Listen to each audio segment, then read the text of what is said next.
Редовен термин за емисијата Алфа Ординација еве повторно и денеска на почетокот на новата работна недела секако со нова тема и нов соговорник. Карциномот на белите дробови е болест која што за жал носи голем број на животи и од ден на ден бројката на заболени се повеќе се зголемува. Како еден од причинител е пушењето, барем тоа е досега докажано. Дали раната диагностика може да помогне и колку може да помогне и многу други прашања денеска ќе одговориме со нашиот соговорник, доктор Џингис Јашар, специјалист по патологија од болницата Аџибадем Систина. Добар ден и добре ни дојдовте. Благодарам на поканата уште еднаш. Драго ми е што сум повторно во истото студио кој што бев пред година дена од прилика. Така е, да. И за тогаш уште една направивме добра квалитетна емисија. Така Се надевам дека и денеска ќе им помогнеме на нашите гледачи со оглед на тоа што навистина одбравме една тема која што е многу актуелна, а се темели и на она што вие го работите во болницата Аџибадем Систина, односно современи начини на рано диагностицирање на канцерот на белите дробови, болест која што, како што кажав во најавата, се повеќе носи човечки животи. Ајде да почнеме од тоа како настанува канцерот, дали има некаква врска со гените, кој повеќе заболува? Па во суштина, значи она што го кажува епидемиологијата и статистиката, медицината без статистика не може да напредува никако, тоа што секоја бројка всушност покажува нешто, е одреден параметар. Карциномот на белите дробови во последните 20 години значи, е најчесто малигно заболување и најчест причинител за смрт, како кај машката, така и кај женската популација. Особено е загрижувачки фактот што во последните 2 декади бројот на жени кои што заболуваат од карцином на бели дробови го надминува бројот на она што беше порано прв убиец кај жените, тој е карциномот на дојка. Така да тоа се повеќе се поврзува со тоа што женската популација е веќе во рамките на оние кои што велиме тешки пушачи, а од друга страна веројатноста за појава на карцином на бели дробови има некои предиспозиции, велиме дека станува збор за генетски мутации. И сега дали се наследни или не, тоа е веќе зависно од индивидуата. Обично она што го кажува литературата дека всушност за да настане еден канцер, едно малигно заболување, потребни се низа на мутации, на повеќе гени. Она што го споменуваат конкретно за карциномот на белите дробови се мутациите на третиот хромозом. Тие може да бидат со наследна форма, меѓутоа мора да постои некој тригер механизам кој што ќе го активира тој процес. И како главен виновник често го споменуваат пушењето. И сега ќе ме прашате, нели порано и нашите дедовци пушеле тутун, па не заболувале, го немало во толку во епидемиски размери, така да се претпоставува дека всушност не е тутунот тој кој што е директен промотор на процесот, туку филтерот на цигарите. Затоа што во филтерот постои субстанца, сорбитол, односно сорбит кој што со помош на формалдехидот од чадот на тутунот се притвара во сорбитол, кој што е оној кој што предизвикува промени на епителот на белите дробови. Епителот нормално е цилиндричен, со трепки, така го велиме, заради тоа што има механичка функција да ги отстрани сите нечистоти.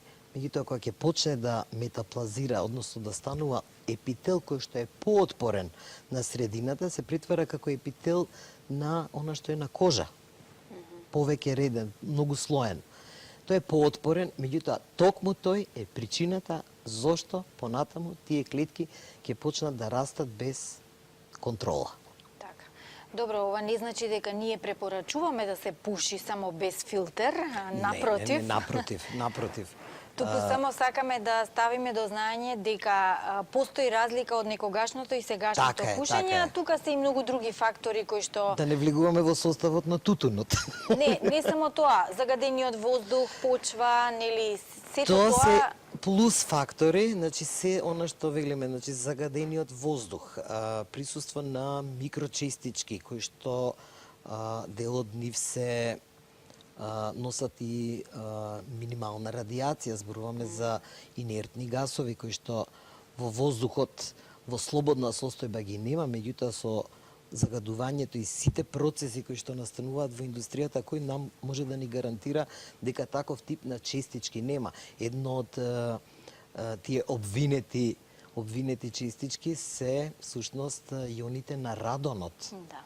кој што е исто така фактор мутант на комплетниот геном кој што може да го активира механизмот на појава на канцер клетка на белите дробови. Така, и азбестот е тука, кој што исто така се користел порано во градежништвото, сега да речеме од како се направи испитување некако се изостанува, но се уште има градби во кои што има тие азбестни плочи кои што влијаат на здравјето на луѓето. Азбестот во главно е поврзан со карциномите, односно со неоплазмите, ќе се коригирам, на белодробната марамица, на плеврата.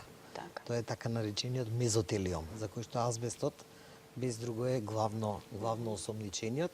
Меѓутоа и како дополнителен фактор се разбира, ако ги земеме во предвид сите овие претходни, Да. сигурно ќе направи проблем во однос на канцерогенезата. Порано се мислеше, односно беше докажано дека ова е болест на повозрастната популација, но за жал како минува времето и помладите заболуваат од канцер на бели дробови. Да, една од причините е што, еве ќе ви кажам податоци од литературата, значи во 80-тите и 90-тите години, значи околу 85% од популацијата кој што е диагностициран белодробен карцином се на возраст од 40 до 70 години со еден пик, значи со еден врв на таа крива на зачестеност кон крајот на шестата декада, значи меѓу 55-та и 60-61 година. Во последните истражувања што се направени, бројот на заболени од карцином на бели дробови некаде околу 25% се веќе помлади од 40 години. Причината, ќе речеме, ајде, веројатно, затоа што многу мина почнале порано со пушачки стаж. Тоа е една работа. Втората работа е загадениот воздух во било која смисла. Третото би било инактивитетот. Значи, намалена физичка активност, повеќето сме во затворени простори, едноставно немаме култура на спортско-рекреативно живење, што во голема мерка сигурно дека ќе го зголеми. Така, и немаме стандард да одиме често Сигурно. на планина. И може би на тоа ќе делува и исхраната, верувам дека е така. Сигурно. Ако делува исхраната, значи го намалуваме имуниот систем. Имуниот систем едноставно не може да се спротистави на голем број на бактериски, вирусни заболувања, што само ја ослабуваат функцијата на белодробието. И како такво, белодробието станува таргет, односно станува целен орган на кој што веројатноста да се јави некој малигно заболување е сигурно голема. Има една популација на луѓе, она што да речеме генетски се предиспонирани, има недостаток на одредени ензими кои што всушност не можат да ги преработат метаболитите од загадениот воздух и тие стануваат таргет, односно целна група, каде што за многу краток временски период ќе се развие малигнитетот. И тоа е докажано дека е кај оваа популација под 40 годишна возраст. Морам да ги споменам и групата непушачи, но се пасивни пушачи во друштво на пушачите. Јас стално се борам и за таа група, бидејќи сум во таа група која што е пасивен практично пушач. Иако законската регулатива во Македонија, да речам, се почитува, има одредени места каде што пушачите можат на јавни места да пушат, сепак ние непушачите мораме со нив да одиме, бидејќи некако ние сме тие помалку, па треба да се прилагодиме. Но сеедно, колку се загрозени пасивните пушачи, колку кај нив процентот од заболување на оваа болест е присутен? Па процентуално навистина не би можел да ви ја кажам точната Така, јас бројка. најдов некој податок од 25%, што Веројатно, и тоа ми е многу. е тоа голема бројка, да речеме секој четврти е. Да. Во суштина, значи секој четврти непушач кој што е во друштво со пушачите сигурно има ризик дека ќе заболи, особено да споменеме дека тутунот, односно чадот од цигарите, навистина има канцерогени субстанци кои што и текако можат штетно да влијат, особено ако долго време престојувате во просторија каде што не е изветријано, каде што мириса на цигари и веројатноста дека ќе заболите е значи 4 пати, 4 кон 1. Да. Добро, еве ова нека биде еден апел до пушачите и за нивно здравје и за здравјето на оние околу нив кои што не пушат, да престанат да пушат. Не знам колку ќе го прифата тоа. Јас се трудам во секоја емисија и докторите да ги иницирам со вакви прашања, да апелираат и да ги кажат негативните ефекти од пушењето, па се надевам дека успеваме во тоа. Ајде да кажеме кои се симптомите на оваа опака болест, канцерот на белите дробови. За жал, симптоматологијата на ова заболување е така подмолна. Значи, обично првите симптоми што ќе се јават е крв во спутумот, односно во плунката.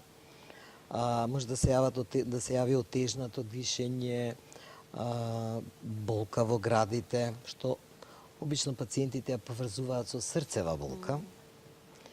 Меѓутоа, честопати пациентите се јавуваат на преглед заради воспаление, сметајќи дека е воспаление, тоа веројатно е во овој временски период, есен, зима, пролет, кога бројот на заболени од вируси, бактерии е малце поголем во однос на летните периоди и кои што се жалат на излив. Значи, на рентген слика обично гледаме дека имаат излив во белодробната шуплина, односно во плеуралниот простор. Дури откако ќе се истретира изливот, сваќаме дека причината за тоа не е инфекција која што е доградена на веќе постоечки тумори. Тогаш гледаме дека туморот е веќе поголем од она што може да биде и операбилен. Суштината е што симптоматологијата доаѓа многу доцна. А првата симптоматологија кај некои пациенти е од сосема друга природа. Доаѓаат пациенти со мигрена, болки во главата, гадење, повраќање, губиток на вид во едното око, не може да слуша на едното уво. За да кога ќе се направат сите испитувања, се утврди дека постои некоја туморска маса во мозокот, на која што нели ќе се пристапи кон одредено испитување, никој и не помислува дека станува збор за примарна болест во белодробијата, затоа што пациентот нема симптоми на белодробна болест. И дури откако ќе дојде кај нас, да речеме, биоптичен материјал од тумор на мозок, нели, така клинички е диагностициран, ние сваќаме дека е тоа веќе метастаза. И алармираме пациентот веднаш да пристапи кон понатамошни испитување, да се најде дека е тоа некаде примарно во белите дробови. Меѓутоа, тоа е веќе споредо на категоризација на стадиум на болеста, тоа е веќе 4ти стадиум. Туморот отишол надвор од местото од кое што настанал. Така да со симптомите, за жал, не можеме многу да сметаме на тоа дека можеме лесно и брзо да го диагностицираме. Добро, не случајно реков опака болест, токму затоа бидејќи симптомите ги наведуваат лекарите на сосема нешто друго.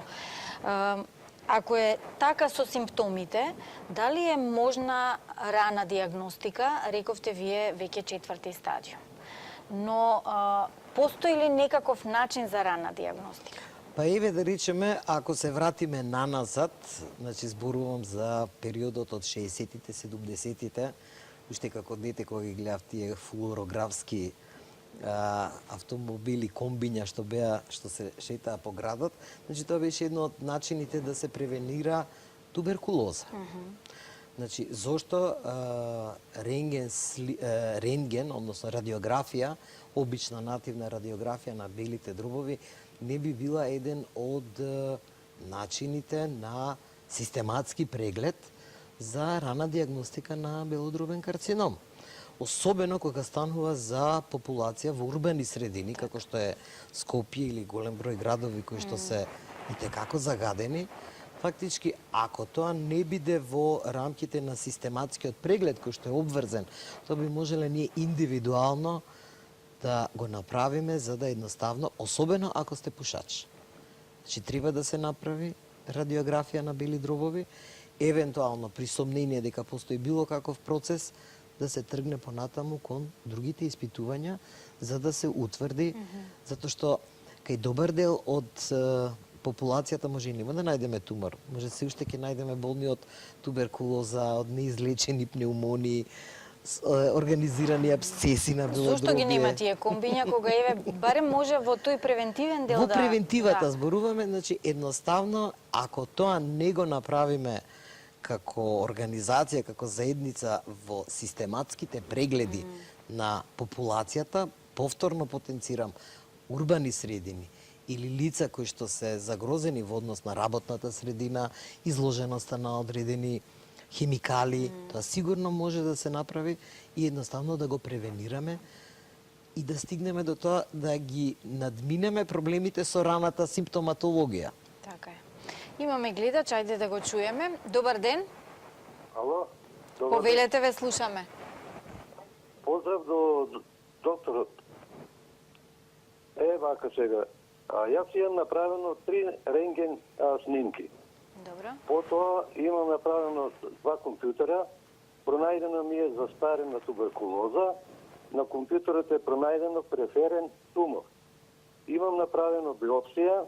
На биопсијата излезе пнеумонија. И бев на пулмологија, ми дадеа тамо 7 таблети за 7 дена, за јако воспаление и после тоа немам ништо друго терапија. И сега да опрашам докторот што понатаму. Значи вака сега, јас колку што разбрав од целата приказна, вистинска приказна, значи се работи за организирана пнеумонија, која што на радиографските слики, тоа сигурно еден добар радиолог ќе го препознае, станува збор за организиран процес. На рентген симулира дека се работи за тумор. И ние обично недефинирани состојби, каде што имате промена во ткивото, ги дефинираме како тумор. Тумор може да биде се што не е нормално. Значи може да е вистински тумор, може да е ова што го кажа гледачот, дека станува збор за субстрат, организација на претходно воспаление. Исто изгледа и туберкулозен гранулом, исто изгледа и абсцес во организација, што во суштина, се додека не се стави на микроскоп, тој субстрат со биопсија, ние нема да знаеме со што се соочуваме. Пак ќе повторам оно што го кажав и у една од минатите емисии, значи диагностиката на секое заболување е на микроскоп, односно патологија. Сите овие други методи што се радиологијата, скен, компјутерот, тие се само насока на процесот кој што всушност треба да го дефинираме. Името и презимето доаѓаат од микроскопската анализа. Така да, у суштина, пациентот понатаму што треба да прави, едноставно да се јавува на контрола кај ординирачкиот доктор, доколку се појави повторно некоја симптоматологија, да се алармира со одредени биохимиски анализи, да се види дали постои воспалителен процес или станува збор за состојба која што е во санација. Така. Мислам дека имаме уште еден гледач. Добар ден. Ало, добар ден. Повелете. Поздрав до вас и до асистентот. Сакав да ве прашам вака. Независно од нели тутунот, никотинот и аерозагаденоста во нашава земја, дали е можно некој човек што живее надвор, значи периферија од Скопје, во поздрава околина, да не е пушач, да заболи, односно да добие канцер на бели дробови? Да, може. Може, сигурно. Но верувам шансите се помали отколку да Шансите живее се помали, во далеку Скопје помали, и да далеку пуши. помали е. Меѓутоа, во суштина, причината за ова нема да ја бараме во индуцирачките фактори кои што ќе го промовираат. Причината би ја барале во оние генетски мутации кои што ги има пациентот и фактички врз основа на типот на туморот да предпоставиме за тоа што е веројатната причина. Значи, освен ова, што го зборевме, значи аерозагаденоста, пушењето, генетиката игра улога во однос на појавата на карцином на бели дробови. Меѓутоа, не секој ќе заболи. Ќе заболи оној кој што има некаква мутација во генот, чија што причина доаѓа од сосема друго потекло. Ионизирачко зрачење, хемиски елементи во природата, неадекватна храна, канцерогени во храната, Така. пушењето со другари, а вие сте не пушач, Така. Пасивното пушење. пасивното пушење. Така. Ајде да подзборуваме малку за диагностиката.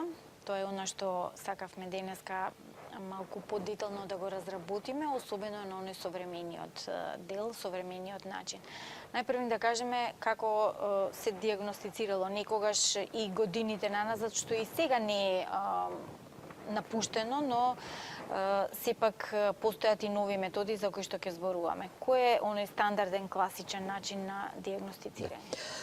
Освен клиничкиот преглед, значи што е основа, нели секој пациент нема директно да го праќаме на рентген, го клиничарот одредува за каков тип на можно заболување станува збор. Значи првата работа која што треба да се направи е класична рентген снимка.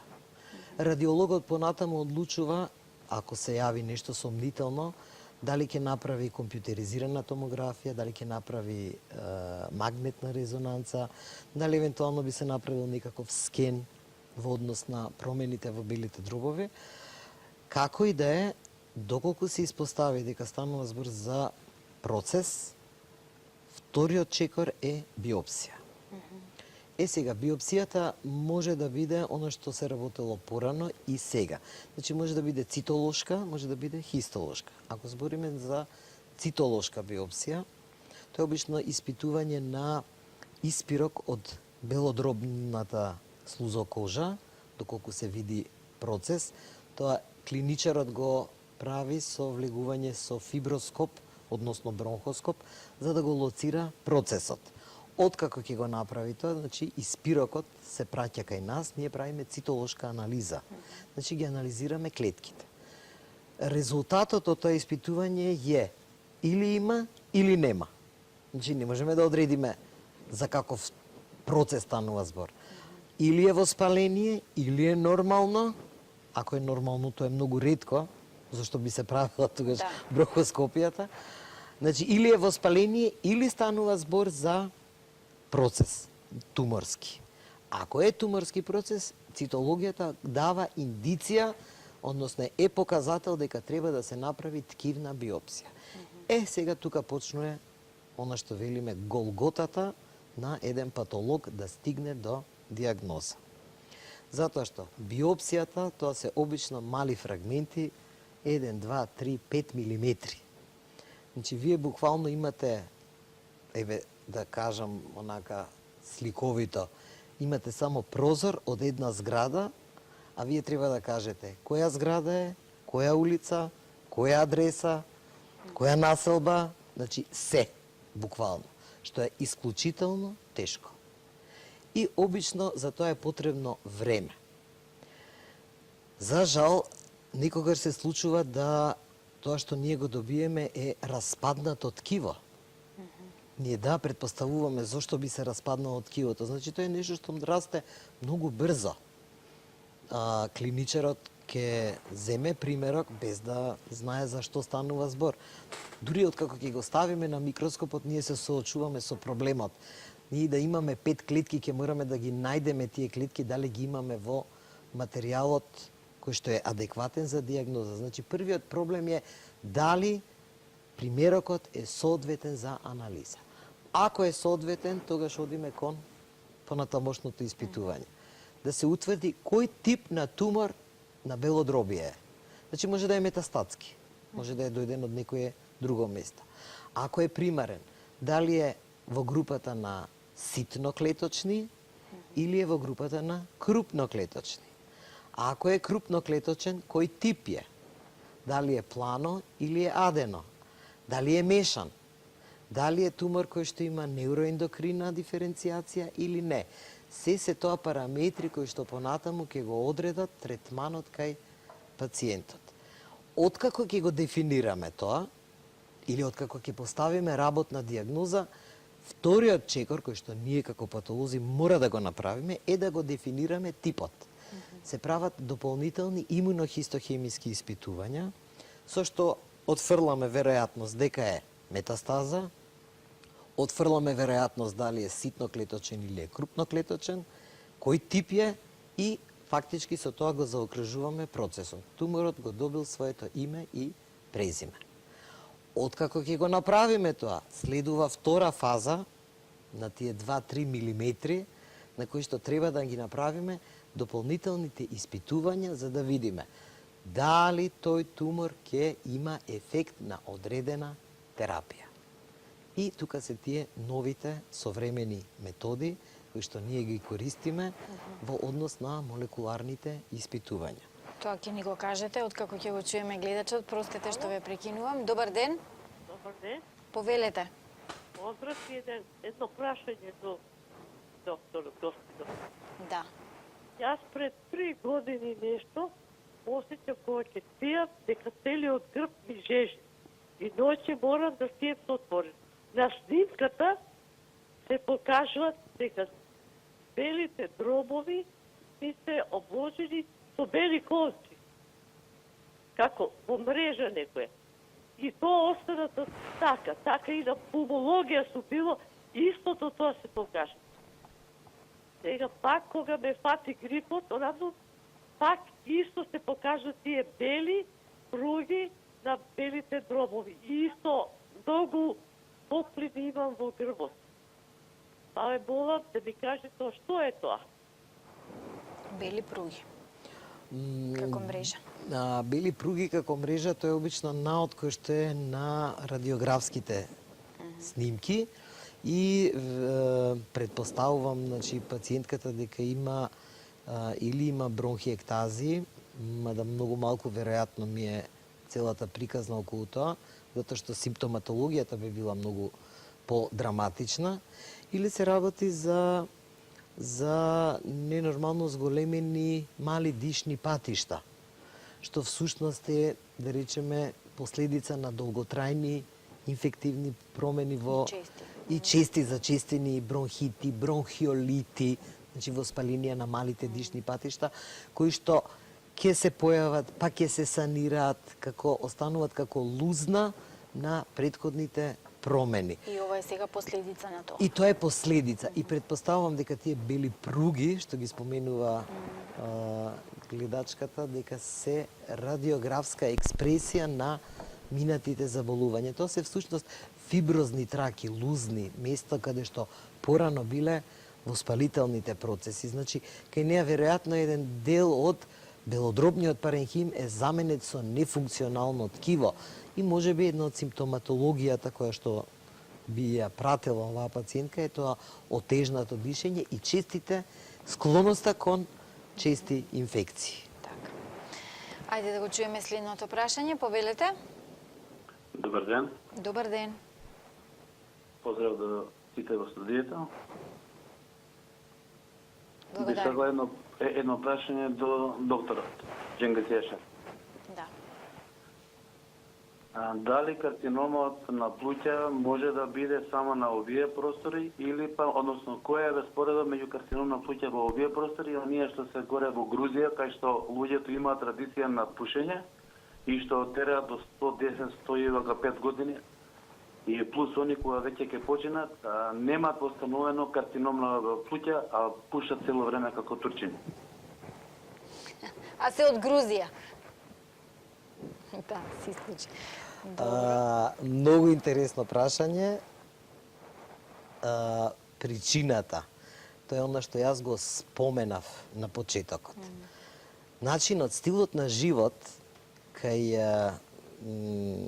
населението во Заткавказието, зборуваме за Грузија, Ерменија, Азербејџан. Тие се познати по својата долговечност. Тајната е во начинот на исхрана.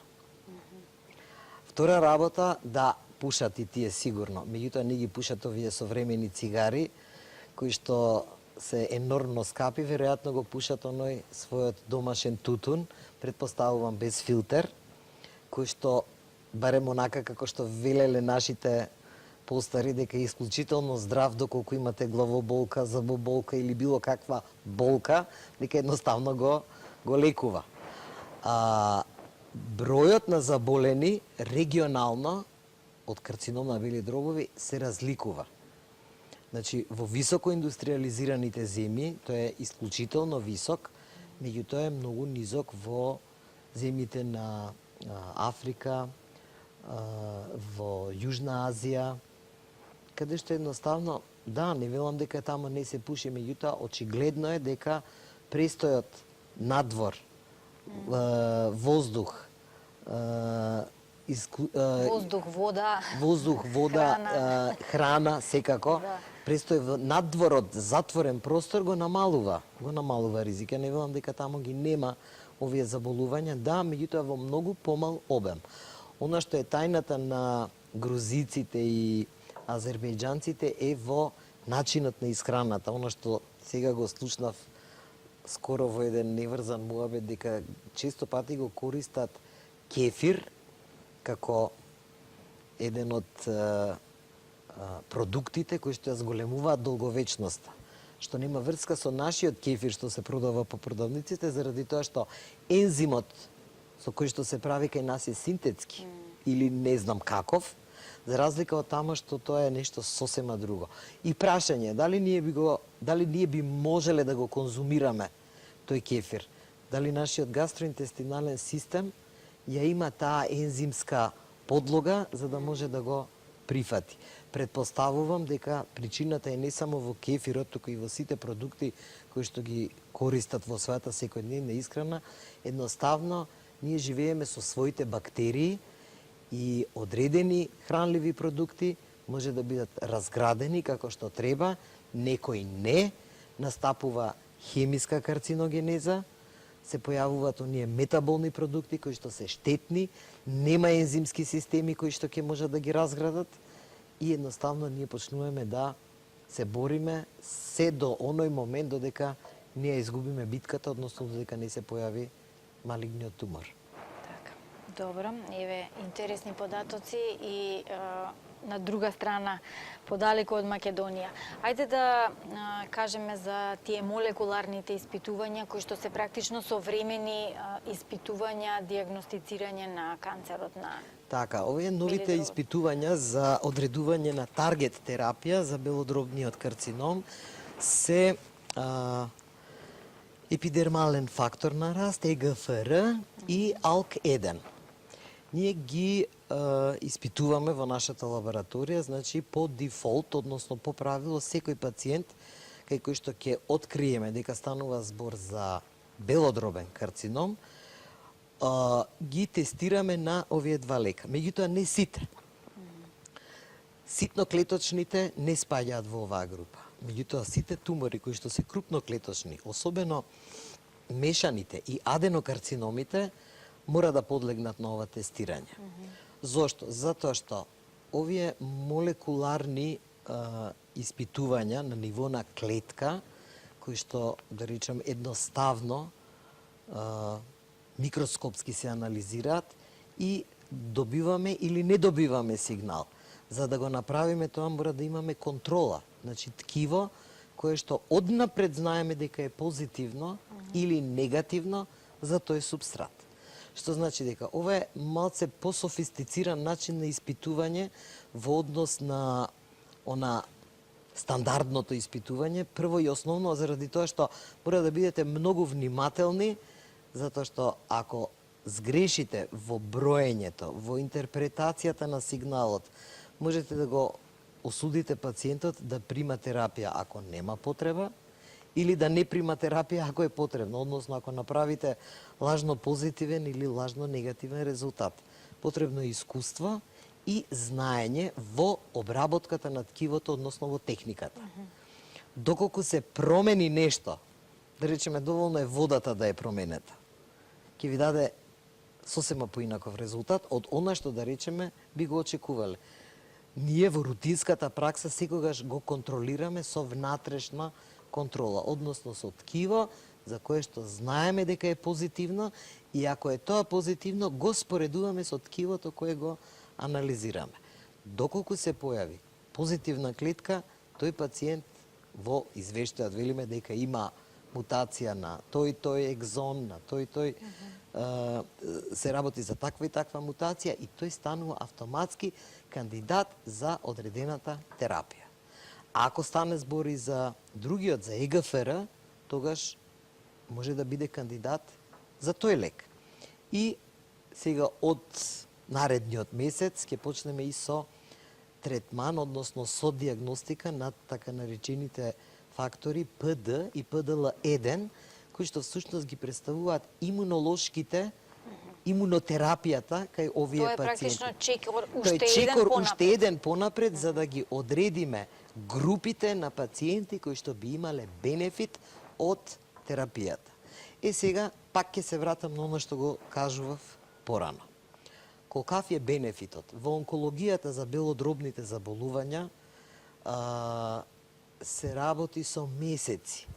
Значи, ако еден третман го зголемил преживувањето од 11 месеци во 90-тите на 28 до 30 месеци сега, тоа е огромен напредок за онкологијата. Сметаме дека со овие испитувања ние уште повеќе ќе го зголемиме времето на преживување кај пациентите со белодробен карцином. Значи, зборуваме за време на преживување. Односно, подолг живот. Подолг и живот. Да биде квалитетен. Така е. Зборуваме за квалитетен живот. Така, значи, зборуваме за нешто што фактички ќе има влијание да се редуцира туморската маса, да се вратат функциите на организмот, да може пациентот, значи, да има еден квалитетен живот во однос на примарното заболување за кое што знаеме дека е смртоносно. Тука сега морам да ве прашам веднаш и за третманот, односно лекувањето, бидејќи веќе го начнавме и тоа. Дали тоа значи еден индивидуален пристап по диагностицирањето на канцерот на белите дробови, кој што е познат како геномска терапија? Да.